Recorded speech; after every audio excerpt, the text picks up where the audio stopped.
Salam, hər vaxtınız xeyirli olsun əziz və dəyərli dostlar. Hər bir kəsi salamlayırıq. Bu günləri iyun ayının 4-düdür və sizlər üçün istədiyim son yenilənmiş məlumatı nəzərinizə çatdırım. İyun ayının 4-dü demək olar ki, bu ayın bəlkə də ən soyuq və temperaturun bir qədər aşağı olacaq günlərindən biri olacaq, bəlkə də birincisi olacaq.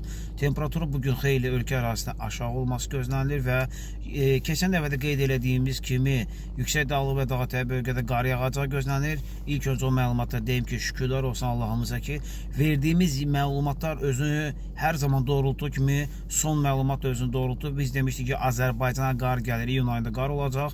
Bəzi insanlar var idi ki, ağzı burnu nədir ki, iyun ayında qar, nədən? Hətta iyun ayında yağış yağmasını belə təəccüblə qarşılayanlar oldu, amma fakt gördük ki, şükürlər olsun Allaha ki, qarımız da yağdı. Azərbaycan Respublikası Şaxdağ, Xınalı, Bazardüzü və digər bəzi yüksəkliklərdə qar da yağdı və bugün Bakı Abşeron yarımadası daxil olmalı biz ərazilərdə temperaturun aşağı olması gözlənilir və küləklər davam edəcək və bununla yanaşı olaraq günün bəzi saatlarında fasilələrlə yağıntıların olması ehtimal olunur. Ümumilikdə isə soyuq hava şəraiti davam edəcək və ardınca yenidən bir soyuq hava şəraiti gəlməsi gözlənilir.